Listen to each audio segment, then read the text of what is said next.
To continue from the foreword of the Ibis edition of the Book of ABRAMELIN.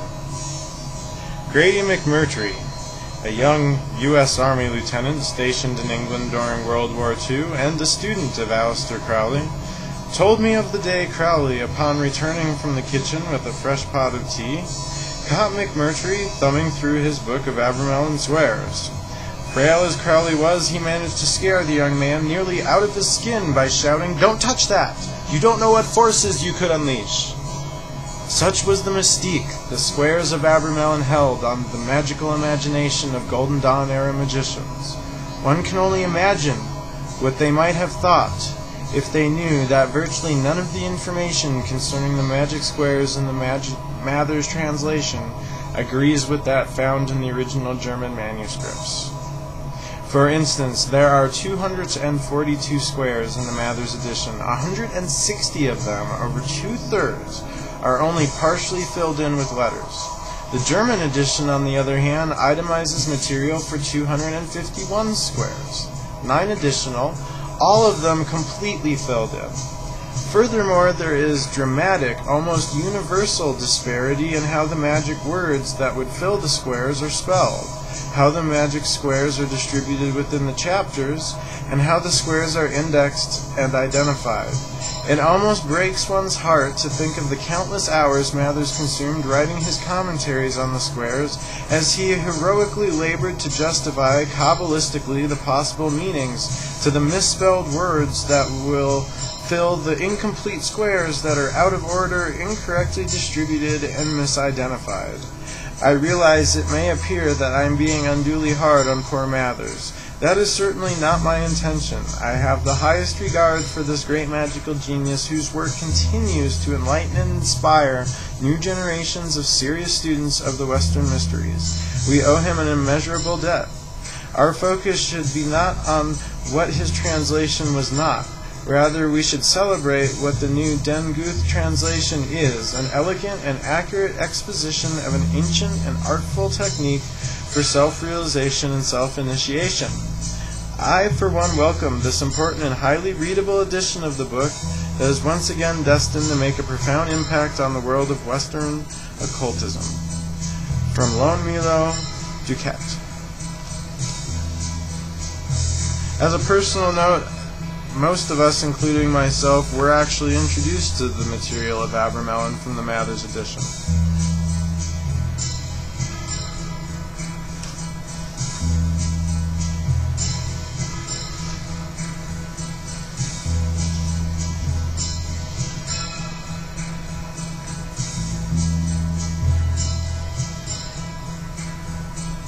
It is the time of the 100 Years' War in France. Upon the stage of world history appears the Virgin, who turns into the tool of archangels, principalities, and powers, the 3 celestial hierarchies. Despite that, blind humankind makes her a martyr. Giles de Rais, Joan of Arc's captain, was born in 1404. His father died in 1415.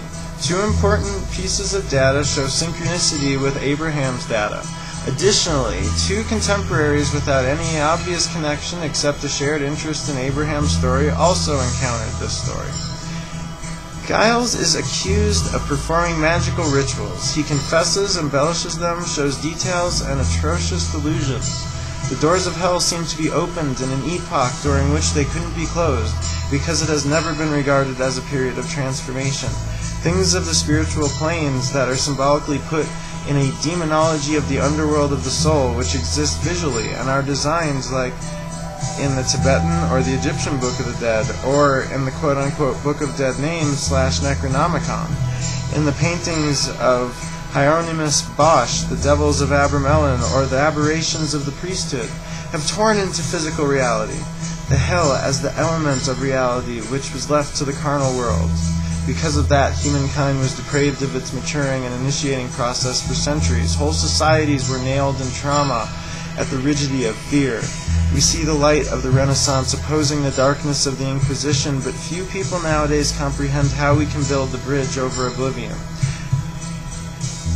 That era slid into a world war, what we call the 30 Years' War. Today, at least, we can say that should never happen again. We retained some of the old wisdom and discovered new wisdom in an aeon that doesn't overvalue itself, and so we can realize a chance for simple living and being in harmony. It is irresponsible to mistreat history. History is full of tragic figures, and not everybody who thinks beyond the templates of his time succeeds like Crowley in stirring his environment with sincere opposition. Superstition is not vanquished by any means, whether it be the still unbroken might of allopathic medicine, which invokes demons like AIDS, or the inquisition of political power that murdered somebody like Wilhelm Reich. Jimi Hendrix, Janis Joplin, Kurt Cobain, they ultimately died of modern Western society's failure to embody and respect the reality of the inner realm. Giles was not a magician. He was the enigma of the Virgin of Orleans, whose courage horrified the reigning powers. Abraham von Worms, the true magician who fought his battles in the deserts of Egypt and Mount Sinai, real sights and metaphors of the unexplored inside the lonely, perhaps cosmic spaces of the soul. He carried home invisible trophies, the secret and the wisdom. He withdrew himself from the grasp of history, hid his legacy as a secret inheritance in an ordinary wood chest, where it could rest for a time, to be discovered again in a later time of transformation. This might reveal Abraham's existences in between, perhaps as a reformer or an author of the Age of Illumination. The Book of ABRAMELIN, the edition that I read to you from, this book is dedicated to the divine in us all, to the light and wisdom that we possess solely by the fact that we are human.